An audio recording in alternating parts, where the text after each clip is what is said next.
Hello, good evening, and welcome to a new episode of Arguably the Reading Quest. I am Nishant. I hope you had a good time this Diwali, and I wish all of you a very happy belated Diwali. So, as you know, this is the same time of the year, the season is upon us, and the Nobel Prize in Literature has been awarded to Laszlo Krasznahorkai. But what delights me even more is that it happens very rarely that, you have read a Nobel Prize winner even before he has been awarded a Nobel. When, most of the world didn't know about him, you were knowing about him. So yes, I have read Laszlo Krasznahorkai. He's a Hungarian writer and much deserved Nobel Prize, much deserved award to him. And so, of course, I'm going to talk a little bit about on Laszlo Krasznahorkai. Apart from that, as I promised, I'll also suggest some of, the ultra-contemporary fiction. The ultra-contemporary, which means of year 2005 and after, in the same video itself. But before we start, just an earnest appeal, please subscribe to my YouTube channel. And here we go. So, the Academy means the Nobel Prize Academy, cited the 71-year-old's. Now, the reason why he has been awarded the Nobel Prize in Literature is for his compelling and visionary oeuvre that, in the midst of apocalyptic terror, reaffirms the power of art. And this report I am reading from The Guardian, UK. So, just let me show you the book once again. And, just an interruption. I hope all of you, can recall that I posted a list of probable names just 7-8 hours before Nobel Prize was about to be announced. And to my utter delight, to my utter astonishment, I was astonishingly delighted that Laszlo has been awarded. A great name indeed. He could have been awarded much earlier as well. But no problem, all is well that ends well. So this is a great delight for all of us. The Melancholy of Resistance is one of his greatest works. So Krasznahorkai is known for his dystopian melancholic novels, which have won numerous prizes, including the 2019 National Book Award for Translated Literature and the 2015 International Booker Prize as well. So, Booker Prizes are a way to literature novel. So, a writer who has been awarded twice or thrice Booker Prize or even once Booker, so we can at least guess that, okay, this is the person who could be awarded literature novel later. Case in point here is James Coetzee, who has been a winner of International Booker Prize twice. Several of his works, including his novel Satin Tango and The Melancholy of Resistance, have been adapted into feature films. I am deeply glad that I have received the prize, above all because this award proves that literature exists in itself beyond various literary, non-literary expectations and that is still being read, said Krasznahorkai. Now, just a quote to give you a glimpse of Laszlo Krasznahorkai from his book, The World Goes On. What kind of melancholy you can feel in his writing. I would leave everything here. The valleys, the hills, the path, the jaybirds from the gardens. I would leave here the petcocks and the padres, heavens and the earth, spring and fall. I would leave here an exit routes. The evenings in the kitchen, the last amorous gauge, and all of the city-bound directions that make you shudder. I would leave here the thick twilight falling upon the land, gravity, hope, enchantment, and tranquility. I would leave here those beloved and those close to me, everything that touched me, everything that shocked me, fascinated and uplifted me. I would leave here the novel, the benevolent, the pleasant, and the demonically beautiful. I would leave here the budding sprout, every birth and existence. I would leave here incantation, enigma, distances, inexhaustibility, and the intoxication for eternity. For here I would leave this earth and these stars, because I would take nothing with me from here, because I have looked into what is coming, and I don't need anything from here. So just a small excerpt to give you the beauty of his writing. Now, the novelist Comte described Krasznahorkai as a unique literary visionary who has opened up a huge amount of rich space in the contemporary novel, showing what can be done. Often described as the postmodern, Krasznahorkai is known for his long, winding sentences. For example, the 12 chapters of Satin Tango each consist of a single paragraph. The 12th chapter in one single paragraph. And the kind of relentless intensity that has led critics to compare him to Gogol, Herman, Melville and Kafka. Krasznahorkai is a great epic writer in the Central European tradition that extends through Kafka to Thomas Bernhard and is characterized by absurdism and grotesque excess, said Ander Olzon, chair of the Nobel Committee. He describes Krasznahorkai's prose as having developed towards flowing syntax with long, winding sentences devoid of full stops that has become his signature. This I have read verbatim from The Guardian. Now I am going to read a quote from no less a literary man, and whose advice I take very seriously, a man of unparalleled erudition and sagacity when it comes to literature. And he is Dr. Krishnanoni from Delhi University. So I, along with most of his Facebook friends, have requested him that, sir, please, give us some insights about your reading of his novel. So finally he, obliged us, and I'm thankful to Dr. Krishnanoni sir for that. And I asked him in my Facebook messages to him that, sir, would you please allow me to read this excerpt verbatim from your Facebook wall on Laszlo Krasznahorkai so that I can read it out at my YouTube channel. And I'm really thankful to him that he, accorded to my advice. He, he obliged me, and I'm really thankful to him. So here it goes, and I quote him verbatim, and you can see it displayed at my computer screen. And this is the single most important part of this whole video, let me tell you. As some of my friends have been asking since the past 2 days, says Dr. Krishnanoni sir, I now feel like saying a few things about Krasznahorkai, the Nobel winner of Literature 2025. As I have been reading the novels of Krasznahorkai for more than 1.5 decades, yes, and he has suggested me multiple works, which was later awarded Nobel Prize in Literature, which he has been reading for more than 1.5 decades, more than 2 decades and so. So this is just one of the instances. Here are some of my impressions on him. When I first read his masterpiece, Satin Tango, I felt the text was too dense, digressive and distancing for a foreign reader, as the condensation of history, politics and the personal in the novel is too much distancing in all sense. Yet, I never undervalued its literary merit. As I am familiar with similar narrations in Jules Saramago and Augusto Roa Bastos, and in few other writers, my problem was not with the narration. The too lengthy passages, the lack of punctuations, and the abrupt ending at the unwanted times in Krasznahorkai's novels, I believe, definitely would have created the same feeling in a non-Hungarian, particularly in an English reader of his novels. The real problem lies in the connections. No incidents are related to the narrated ones, or not the dialogues follow the pattern of understanding what is read. When the movie Satin Tango came, it diffused such a notion. Honestly speaking, it is the movie that created Krasznahorkai's novel and not vice versa.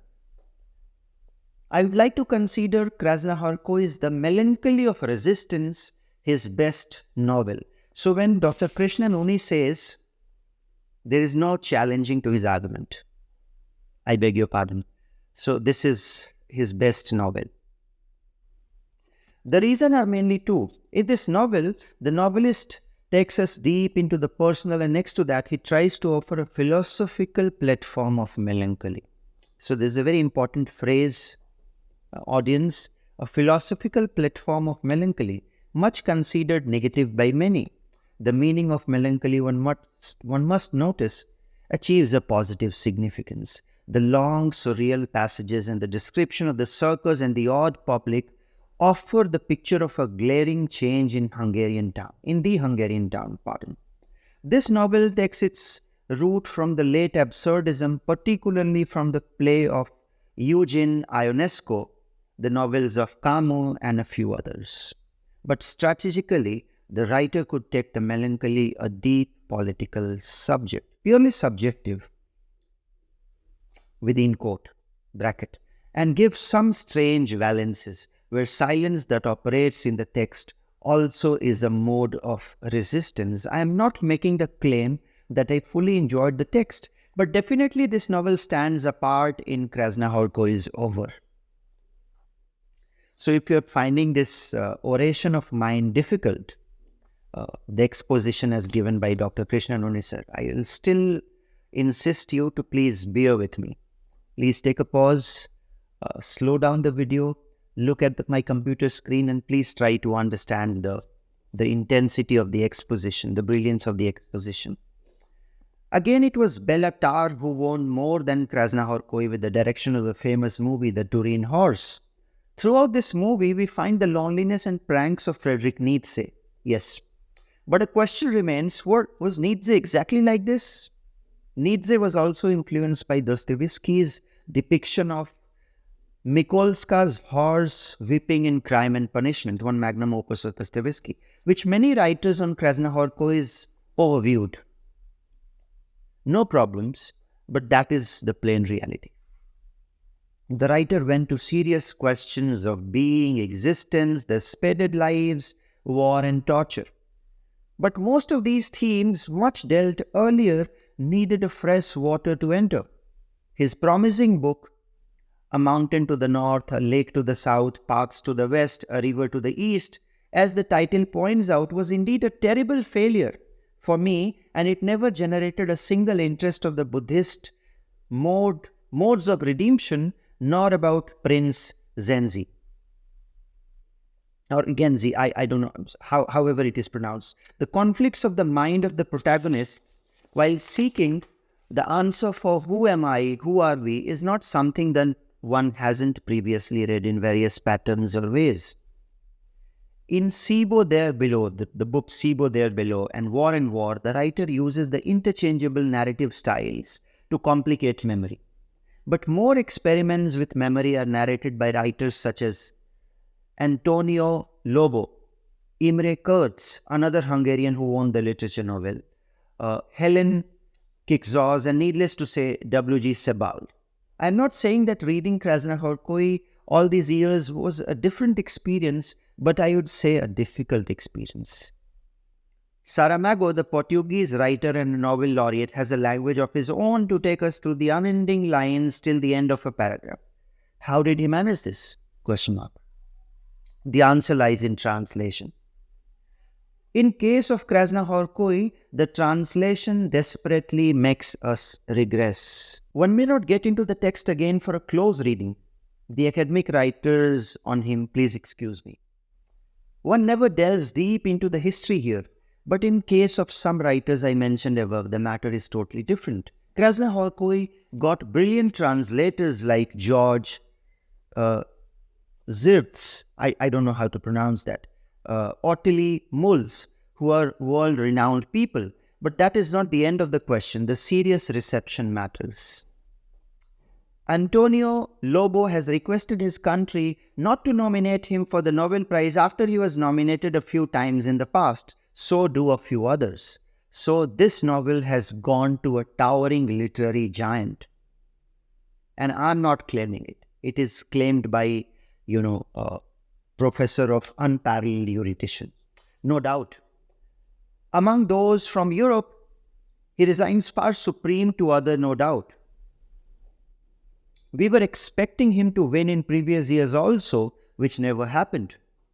But that never marks his writing for such a global recognition. I must say, a recognition with awareness. So this is all about the book. I hope I have done justice to, this presenting his work to you. Not for the beginners, not for the moderate level readers of literature. This is for really, really advanced level, readers of literature. Now, as I promised you, some of the ultra contemporary writing. So I would like to, give you some suggestions, 5 more books on the ultra contemporary writing. And some of these suggestions were already in my list of probables name that I predicted before the Nobel Prize 2025 was announced and, has been awarded to Krasznahorkai. So the first name that immediately comes to my mind is Annie Carson. Now, Annie Carson needs no introduction, those who are into serious literature. That Nobel Prize may need her as another jewel in its crown is a different matter altogether, whether she will be awarded a literature Nobel or not. But she is a towering literary giant whose own work in her own work in her own lifetime has been published and preserved in the Princeton Legacy Library, and one of the 100 most important non-fictions of 20th century. Yes, I'm talking about his book, Eros the Bittersweet, that has been published in the Princeton Legacy Library. And this is her most famous novel, a very iconic one, The Autobiography of Red. So, Annie Carson, born in 1950, is a Canadian poetess, essayist, translator, classicist, and a professor. Now, Carson has taught classics, comparative literature, creative writing at universities across the United States and Canada since 1979, including McGill University, Michigan University, New York University, and Princeton University. She has been awarded MacArthur Fellowship, Lannan Literary Award, 2 Griffin Poetry Prizes, the T.S. Eliot Prize, the Princess of Austria's Award, the Governor General's Award for English Language Poetry, and the Penn Nabokov Award, and was appointed a member of the Order of Canada in 2005 for her contribution to Canadian letters. And by popular consciousness, her book Eros the Bittersweet, voted onto the 1999 Model Library Readers list of the 100 best non-fiction of 20th century. So this is all about the Autobiography of Red. Now about another literary giant, Comte Toibin. The book I suggest here is Comte Toibin's The Master. I have already done a video on Comte Toibin's another work, that is Testament of Mary, some year ago. And this is completely my own discovery. While, browsing something and going through the references and, suggestions and footnotes, I stumbled upon Comte Toibin's work. And he started with the Testament of Mary, and it was phenomenal, trust me. The Master is one of his most iconic works. So Comte Toibin is an Irish novelist, short story writer, essayist, journalist, critic, playwright, and poet. He was a Chancellor of the University of Liverpool from 2017 to 2022. And he subsequently became a Professor of Humanities at Columbia University, New York.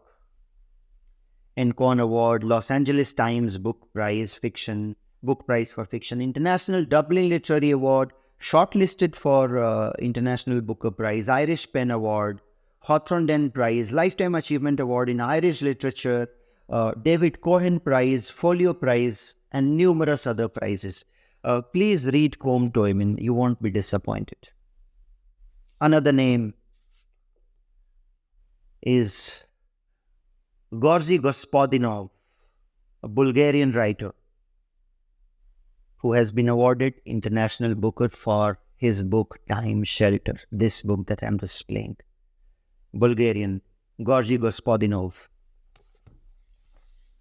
And Georgy Gospodinov's, my personal favorite work is The Physics of Sorrow, a video on which I have already done again some year ago.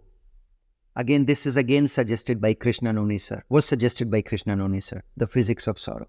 And according to the New Yorker, Gorgy's real quest in the physics of sorrow is to find a way to live with sadness, to allow it to be a source of empathy and salutary hesitation.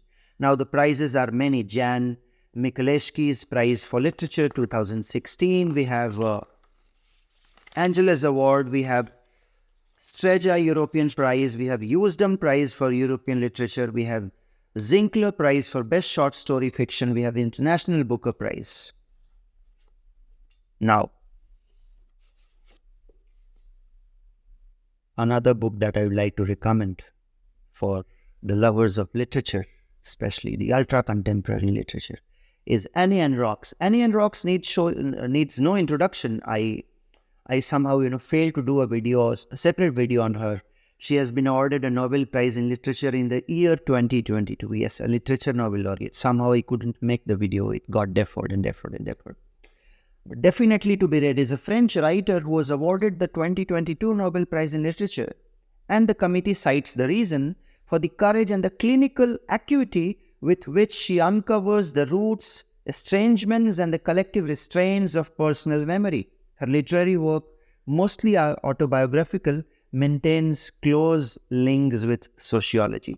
If you want to read just one book by Annie and Rocks, I'll suggest The Years, published at Fitzgerald edition.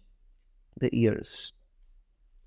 And one last book, again suggested to me very recently by Dr. Krasznahorkai sir, before Nobel Prize this year was awarded. The writer is Antonio Moresco, and the novel is Distant Light. Just let me read you the theme of this novel. A man lives in solitude in an abandoned mountain village, but a mystery disturbs his isolation. Each night at the same hour, a distant light appears on the far side of the valley. What is it? Someone in another deserted village?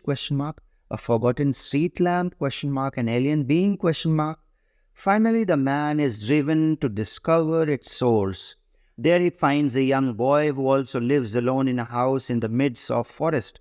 But who really is this child? The answer at the secret heart of this novel is both uncanny and profoundly touching. Antonio Moresco's work is a moving meditation on life and the universe we inhabit. Moresco reflects on the solitude and pain of existence, but on also what man shares with all around him, living and dead. Antonio Moresco is a path-breaking, genre-breaking novelist, and he is called a literary heritage by the modern commentators on literature and culture. A very recent discovery. So guys, I hope I have done justice to the video. This video was dedicated particularly to Laszlo Krasznahorkai. Sorry for the delay. I wanted to do the video immediately after Nobel Prize was awarded, but due to some personal constraint, I couldn't do it. I was traveling. If you're a new subscriber, please do say hello to me. I'd like to personally reply to each of your comments individually. Please do let me know how do you like the video. You can follow me at Instagram. You can write an email to me in the description section. My email address and my Instagram ID are both present there. If you have still not liked, shared and subscribed my YouTube channel, arguably The Reading Quest, please do that. Happy reading, guys. Thank you so much.